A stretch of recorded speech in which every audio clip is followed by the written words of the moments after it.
आदरणीय आज की इस सभा की अध्यक्षता कर रहे अध्यक्ष जी बाबा सूरजमल के पुत्र हैं, मंत्री जी, संगठन के मंडल अध्यक्ष भंवर प्रधान जी, जिला अध्यक्ष कपिल भाई, सभी संगठन के सिरमौर पदाधिकारियों, उपस्थित बुजुर्गों, नौजवान साथी, पत्रकार बंधुओं,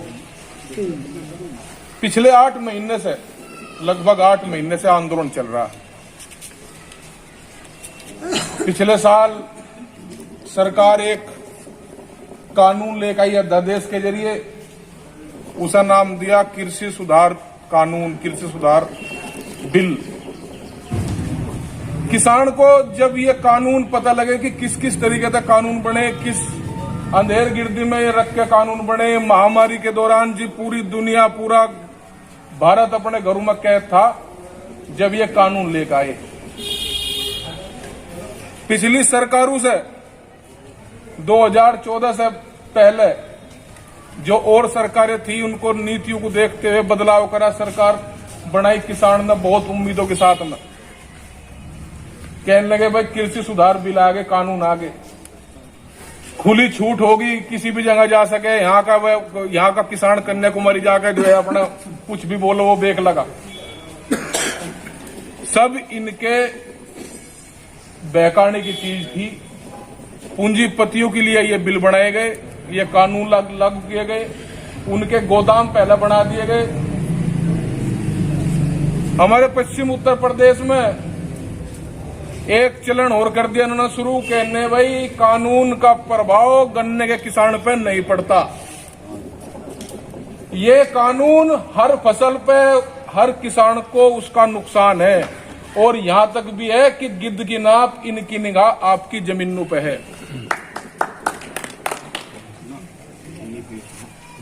हम कॉन्ट्रैक्ट खेती कर रहे हैं आज भी शुगर मिल के साथ में, हमारे रकबे के हिसाब से, हमारे सट्टे, हमारी पर्ची तय हो, रकबे के हिसाब से तय हो कि भाई ये किसान इतना जो है उस पर गन्ना होगा, इतनी जो है उसकी पर्ची जारी होंगी। कानून लागू होने के बाद में फसलों के एग्रीमेंट होंगे, मील वाला बताओगा कितना गन्ना बोना उस किसान को।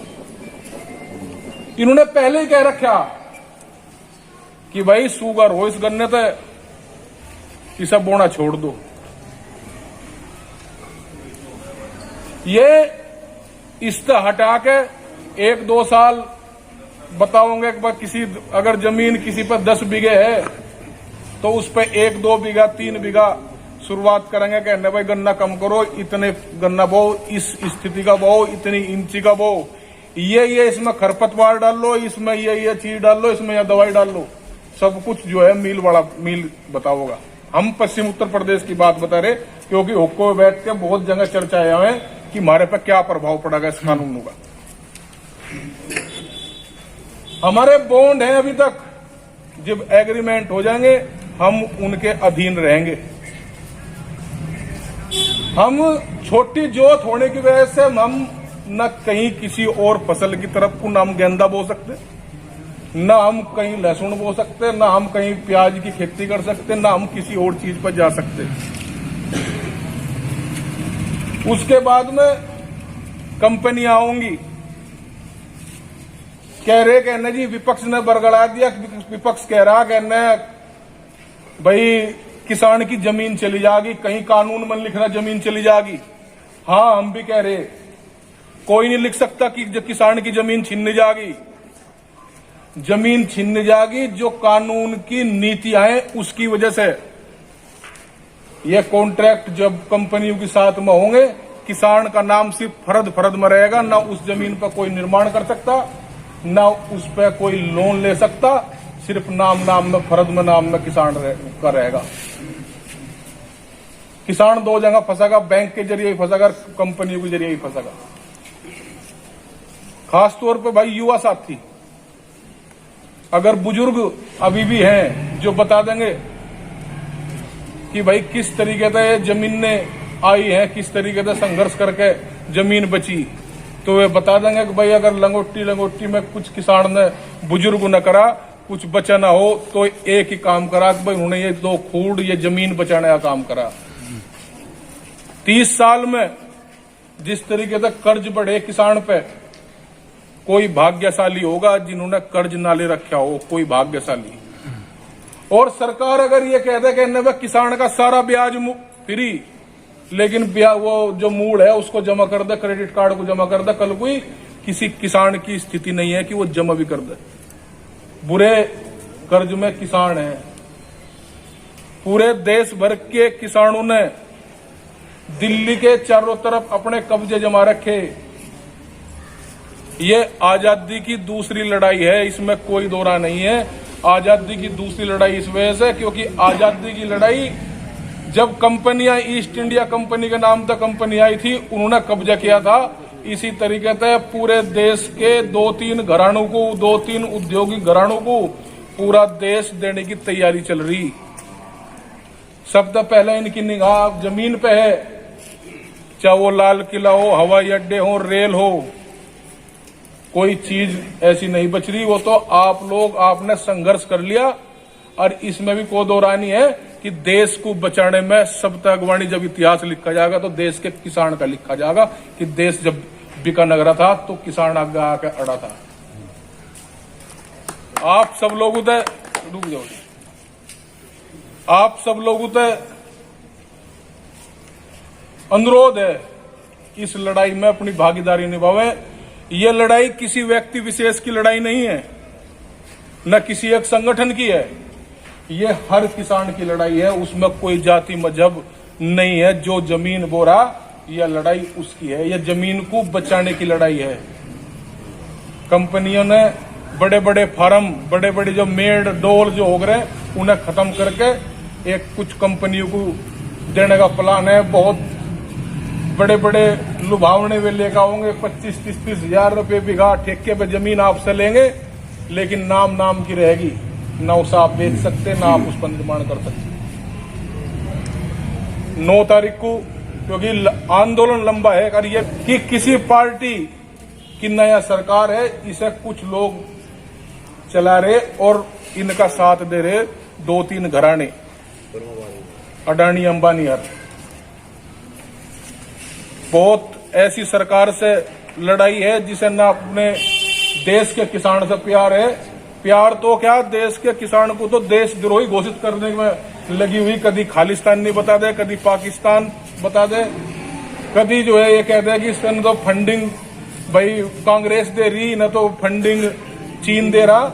इसमें उलझाने की कोशिश है। षड्यंत्रकारी लोग हैं, तानाशाही नहीं। ये बहुत लोग कहते हैं कि तानाशाह की सरकार है। तानाशाह का इलाज करना तो किस किसान को पता, किस किसान को जो है तानाशाह का इलाज करने के लिए है। तानाशाह का नहीं है यह सरकार, यह है षड्यंत्रकारियों की सरकार। षड्यंत्र में माहिर है, हर दिन नया षड्यंत्र। अभी 4-5 दिन पहले एक को बनाया कि भाई जो है वाल्मीकि का अपमान कर दिया। देश का किसान न या किसान कौम अगर सबसे पहले वाल्मीकि को अपने दरवाजे पे देख ले तो पूरा दिन शुभ मानती हो। वो ऐसे हथकंडे या न सरकार के कामयाब होने के। वाल्मीकि समाज किसान के साथ में पहले से है और आगे भी रहेगा। हर समाज रहेगा। इस ताने बाने को कोई ना तोड़ने की कोशिश करे। ये तो पश्चिमी उत्तर प्रदेश की बात रही। ये तीनों कानून एक दूसरे से मिले हुए हैं। खास तौर से जो युवा साथी हैं, इंटरनेट का जमाना है भाई। कृषि कानून 2020 गूगल पर लिखोगे आप पे सारी चीजें आ जाएंगी। उन्हें पढ़ने का काम करो। बहुत लोग ऐसे हैं जो अब भी ये कह रहे कहने पर बहुत कृषि सुधार कानून है, तो ये बर्बाद कर देंगे देश के किसान को।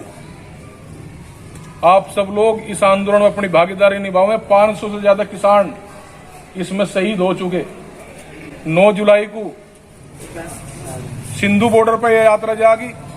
उसका मकसद यह है कि हरियाणा नजदीक में है, हरियाणा और उत्तर प्रदेश का एक सामंजस्य, एक समन्वय रहना बेहद जरूरी है। लड़ाई 3 बिल, 3 कानून वापसी होंगे। एमएसपी पे कानून बनेगा। और जो स्टेट की और समस्या है उत्तर प्रदेश की, 4 साल से कोई गन्ने का रेट नहीं बढ़ा। बिजली सबसे ज्यादा महंगी। बिजली वालों ने आतंक तार रखा। जिलाध्यक्ष जी, इस बात को आप संज्ञान में लें। और देखो जी, साफ बात है जी, संगठन जहां कमजोरी होगी वहां इलाज होगा जी। संगठन आपको मजबूत करना पड़ेगा। आपने संगठन को मजबूत करो। यह आपका संगठन है, आपने इसको बना रखा, आप ही इसके जो है अगवा करने वाले, आप ही इसको आगे चलाने वाले हैं। 9 तारीख को जो ट्रैक्टर यात्रा है वो जनपद शामली की, बाबा जी, जनपद शामली की और बागपत की इसमें जिम्मेदारी है। पहली यात्रा मुजफ्फरनगर और सहारनपुर की वह हो चुकी। तीसरी यात्रा बिजनौर और मेरठ की 24 तारीख को निकलेगी। फिर उसके बाद में मुरादाबाद और रामपुर की निकलेगी। इसी तरीके से फिर मथुरा और अलीगढ़ की निकलेगी उस बड़े रूट पे को। ये आंदोलन आपको लंबा चलाना पड़ेगा, क्योंकि आंदोलन अगर कमजोर होगा तो इलाज देश के किसान का निश्चित कर देंगे ये लोग। 500 से ज्यादा किसान शहीद हो गए, उन्हें भी याद करते हुए एक नारा उनके लिए लगाने का काम करें। मैं कहूंगा, किसान शहीदों का बलिदान आप मुट्ठी बंद करके कहेंगे कि याद रखेगा हिंदुस्तान। किसान शहीदों का बलिदान याद रखेगा हिंदुस्तान। किसान शहीदों की बलिदानी याद रखेगा हिंदुस्तानी।